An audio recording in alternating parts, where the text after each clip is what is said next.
저희 단톡방은 매일 아침 운세, 경제 뉴스, 부동산 뉴스, 오늘의 날씨를 아침마다 올려드리며 매일 청약 일정도 놓치지 않게 당일 청약건들도 매일 업데이트를 해드리고 있습니다. 그리고 저희 회원님들의 소소한 재미를 위해 깜짝 이벤트들도 진행하고 있으니 들어오셔서 소소한 선물도 받아가시고요. 이런 소통도 싫다, 정보만 받고 싶다는 분들은 제일 오른쪽 공지방으로 들어오시면 현장 정보만 받아볼 수 있으니 톡방으로 참여하여 다같이 성공적인 투자 하시길 바랍니다.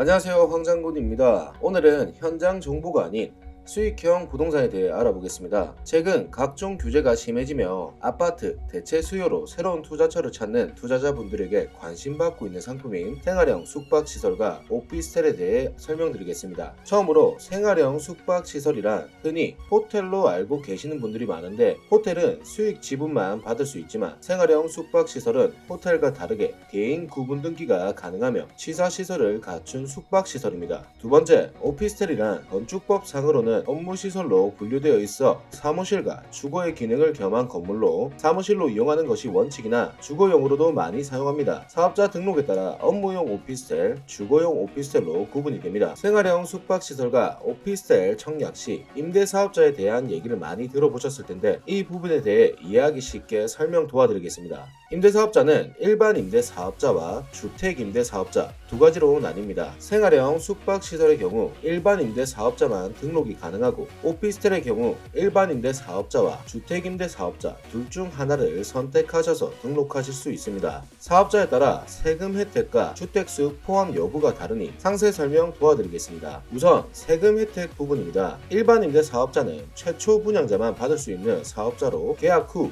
20일 이내에 등록이 가능하며 건물가의 10%에 해당되는 부가세를 환급받을 수 있습니다. 주택임대사업자는 취득 후 2개월 이내에 등록 가능하며 취득세 감면을 받을 수 있습니다. 생활형 숙박시설은 주택임대사업자 등록이 불가하니 오피스텔에만 해당이 됩니다. 다음으로 취득 후 주택수 여부입니다. 생활형 숙박시설은 주택수에 포함되지 않습니다. 오피스텔은 등록 사업자에 따라 주택수 유무가 달라지는데요. 일반 임대사업자는 주택수에 포함되지 않고 주택임대사업자는 주택수에 포함됩니다. 단 생활형 숙박시설과 오피스텔 분양권은 모두 주택수에 포함되지 않습니다.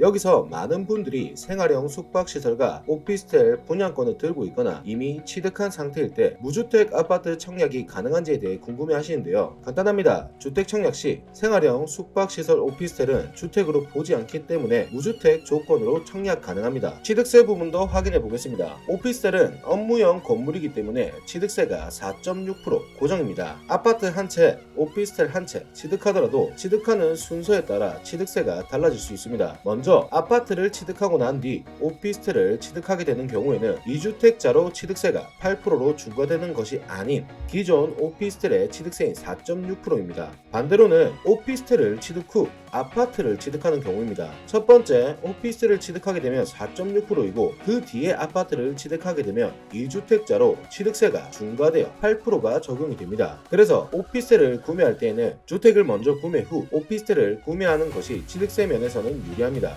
이 점 꼭 참고하세요. 다음은 분양권 전매에 대해 알아보겠습니다. 요즘 전매 여부에 따라 청약률의 차이를 많이 보고 있는데요. 생활형 숙박시설의 경우 규제지역과 비규제 지역에 관계없이 전매가 가능하다 보니 마곡 롯데캐슬 웨스트나 부산 롯데 드메르, 청주 힐스테이트 센트럴처럼 청약률이 높은 것을 확인할 수 있습니다. 오피스텔은 비규제 지역의 경우 생활형 숙박시설과 동일하게 전매가 가능하지만 규제지역의 경우 전매가 불가능합니다. 다만 규제지역이더라도 100세대 미만의 오피스텔은 전매가 가능하다 보니 힐스테이트 과천 청사역, 신길 AK 프루지오, 대구 두류역 자이처럼 청약률이 높은 것을 확인할 수 있습니다. 이번에 대출 부분에 대해서 설명드릴게요. 대출은 DSR 적용이 되냐 안 되냐로 나눠지고 있습니다. 하지만 생활형 숙박시설은 대출 규제가 적용되지 않기 때문에 많은 분들이 현재 투자 돌파구로 생각하고 있습니다. 그리고 오피스텔은 다소 차이가 있을 수 있습니다. 22년 1월부터는 개인 부채가 시세가 2억 원을 초과할 경우 DSR 규제가 적용되며 7월 이후부터는 그 금액이 1억 원으로 줄어들어 대출 한도가 많이 낮아질 것으로 예상하고 있습니다. 현재 오피스텔 같은 경우는 담보대출 진행 시 개인대출과 사업자 대출 중 선택하실 수 있습니다. 개인대출은 DSR 적용을 받기 때문에 부채 금액의 한도에 따라 대출 한도가 달라지지만 사업자 대출은 DSR 적용을 받지 않아 기존 개인대출보다 한도가 높은 장점이 있습니다. 다만 은행사마다 사업자 대출 조건이 다르기 때문에 확인 후 진행해보시는 걸 추천드립니다. 마지막으로 청약 조건 설명드리겠습니다. 생활형 숙박시설, 오피스텔 둘 다 청약 신청 시 청약 통장이 필요 없으며 만 19세 이상 누구나 청약이 가능하고 당첨 여부와 상관없이 청약금은 100% 환불됩니다. 물론 당첨 후 계약 진행을 안 하시더라도 청약금은 돌려받으실 수 있습니다. 기존 생활형 숙박시설과 오피스텔은 아파트와 다르게 자체 홈페이지에서 청약 진행하는 경우가 많아 환불 지연에 대한 걱정도 많았었죠. 하지만 앞으로는 50세대 이상 분양 시 청약홈에서 청약을 진행한다고 하니 환불에 대한 불안감은 없어질 것 같네요. 이렇게 오피스텔과 생활형 숙박시설에 대해 알아봤는데요. 저 역시 매번 바뀌는 대출 규제와 부동산 규제에 많은 공부를 하고 있음에도 바뀐 규제에 대해 알아보기가 정말 힘들었습니다. 하지만 제가 운영하는 단톡방에서는 세무적인 부분, 부동산 규제에 대한 부분, 대출에 대한 부분들에 고수분들이 많이 있어 다같이 소통하며 많은 것을 배우고 있습니다. 구독자 여러분들도 매번 바뀌는 규제 힘들어하지 마시고 저희 단톡방에 입장하여 다같이 공부하셨으면 좋겠습니다. 아래 댓글에 보시면 단톡방 링크와 참여 코드를 남겨두었으니 참여하셔서 다같이 성공적인 부동산 투자 되시길 바랍니다.